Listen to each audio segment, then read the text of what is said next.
Hey everybody, Melissa here at Bradley Acres Design. Today I'm going to show you how to make your own placemats. Here are the materials. You're going to need wooden shapes. There are circles and squares on Amazon, and I'll leave those. You can use the circle. This is the 16-inch. There's also 14-inch and 12-inch, but 12-inch doesn't give you much of a pattern, so if you want more of a pattern to be shown, go with the 16-inch. That's what I'm doing. You're gonna need just whatever brush you prefer. I prefer these. You're gonna need either a rotary cutter or your scissors. Notice these have fabric so that you know these are the fabric scissors. I don't know if anybody else does that. I know other people do because I grew up with it. And then you're gonna need some sort of decoupage medium, whichever you prefer. I tend to like matte, so that's what I grab. And then finally, you're going to need fabric. You can do this with paper, but you get wrinkles, and you can try all sorts of tricks, wetting it, braying it, but I have yet to get them completely straight, so I just tend to go with fabric. So this is a Laura Ashley fabric that I picked up at an estate sale, and unfortunately there is no pattern name. You are not going to be exact, and you are going to be very liberal with your decoupage. What you're going to do first is you're going to cut out your fabric. I cut it very loosely. I just kind of lay my shape down, and then I cut around, leaving wide gaps. There's one more thing you're gonna need, but I didn't bring it yet because you have to wait for these to dry, but you'll need an X-Acto knife. All right, so notice, again, I didn't cut exact, I just cut loosely and around.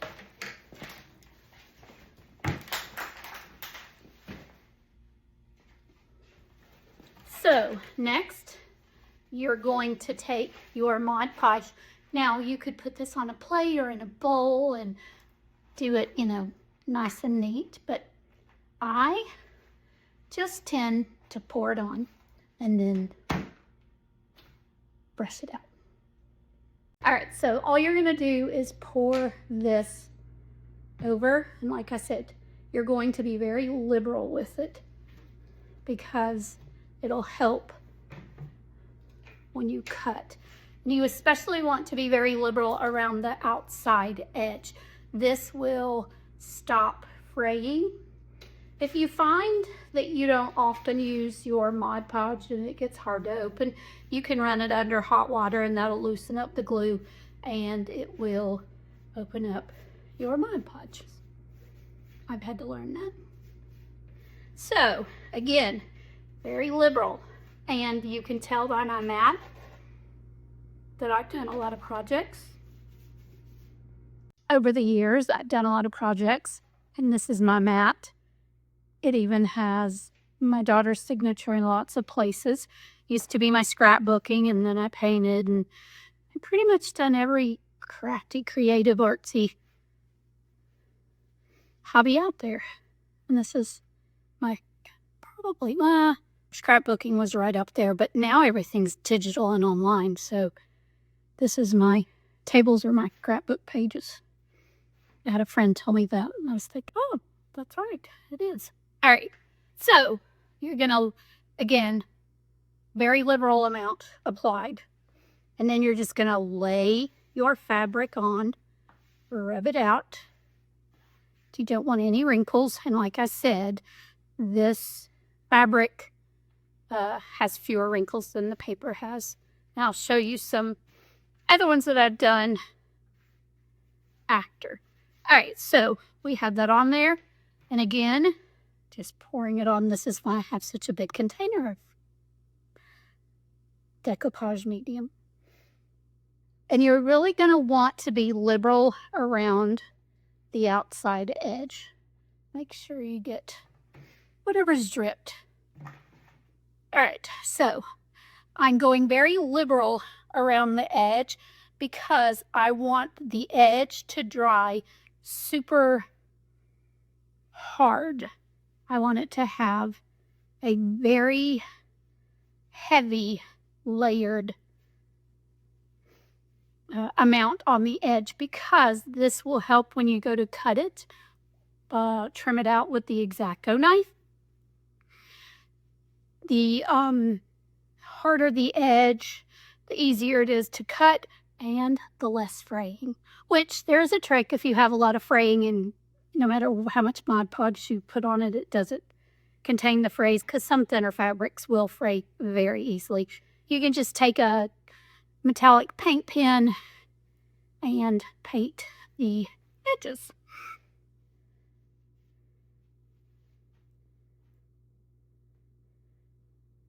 Make sure you don't have any goops and bubbles. A lot of air bubbles will pop up. Again, I have a very thick layer. You can kind of see it around the edge. And I even want more. I love pattern. This is going to be my small print on a table that I'm working on. Yellow is one of the 3 colors I'm using in the color palette. All right, that's better. So now get all the bubbles out. You can use a brayer to run over it if you would like. I don't, because I've found that it pulls up the amount of Mod Podge I have around the edge. Now, let's see. All right, and just make sure that it's pretty evenly covered, except for around the edges where it's heavier. You're going to want that, I promise. And then we're just going to let it dry. So you're going to let it dry overnight and then come back the next day and you'll trim it out, and I'll show you that in the next step. I thought I'd show you a trick. This is one leftover from my teaching, because I figured out every trick to be more efficient and save time. So this is one of the things that I will do when I'm doing this project to make sure that I use my time efficiently. So what I'm going to do is very quickly, I laid 2 of the circles out, and then my fabric scissors, and again, because I don't have to be careful yet, I'm going very quickly. All right, so I'm doing 6 of these, so there is 2 more, and then here was going to be the odd, because I already have that one done. So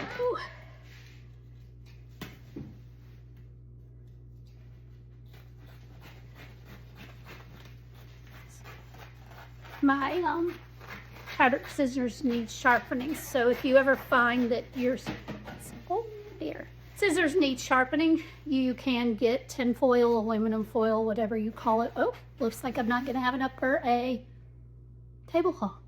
Maybe a runner, maybe some napkins. We'll see. All right, so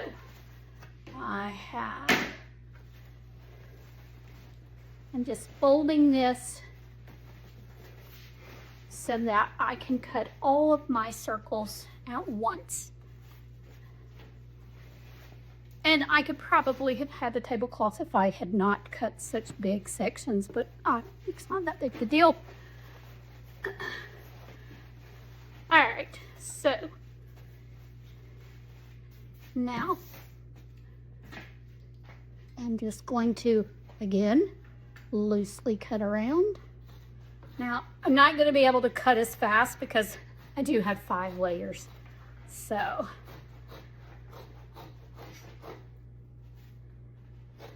the one thing you have to be careful of is if you have fabric that has there is a name for this, the border. It's where they print all the information, and a lot of fabric lines will put a color palette for you, so you don't even really have to do thinking about what colors would work with it, because they've done a line of fabrics and they all coordinate. So if you get the chance to do that and use that, hey, take advantage of it. Let somebody else do the thinking. All right, here we go. So I have 5 pieces cut in the time it took to do, maybe 1.5 because it was thick and I had to go slow. So, all right, so that's just a quick tip, save some time. And tomorrow I will show you, before tomorrow, I am going to show you some lines that I've already made. So let me get those together and I'll be back. Okay, I'm back with some of the placemats that I have made out of my wooden circles and a square. I didn't wash my hands still. The Mod Podge glue's peeling off. All right, so go dogs. This is some fabric I found online. I used this during football season, bowl game season. Used to our national championship table previous 2 years.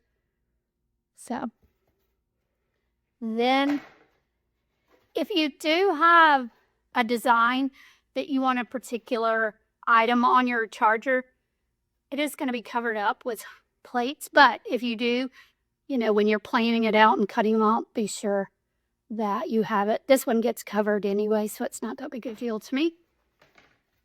This was a vintage fabric I found on eBay, and I'd love to find more. Or if somebody just re-released this, that'd be great too. This was a Christmas one, fun Christmas fabrics. This was my very first one. I needed purple placemats and wanted some but couldn't find any, and had this fabric and thought, hey, I can make some. All right, so these are the paper napkins. These are Kaspari. They're very thin. This is probably the best one that I have. I worked the hardest. I don't know if you can see that, but there's a few little wrinkles there. But this one, you had to go very slow, and I don't know what trick I did to make it work, but not all of them look like this. This is thicker racking paper that I found on Amazon for a citrus table, and it did better as well.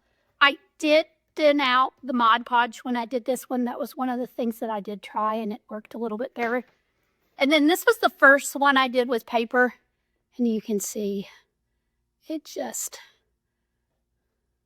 I need to redo it because I have a peach table since I am a Georgia peach in mind, and I need to do it. So, all right, so tomorrow I'll show you the next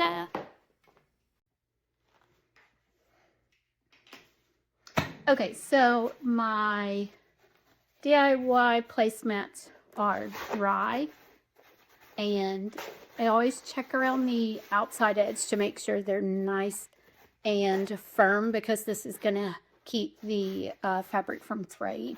So join me as I give them the X-Acto treatment.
sometimes when I do these, the fabric is kind of thin and it does fray no matter how liberal I am with the Mod Podge. So for this one, I ran into that and it just kind of had little frays that just, it didn't look neat. So I bought this pom-pom trim off Amazon and just hot glued it to the edge. Be very careful. You can use a low temp glue gun because you do not have very much of a border on the pom-pom trim. I worked quickly with a low temp glue and didn't burn myself.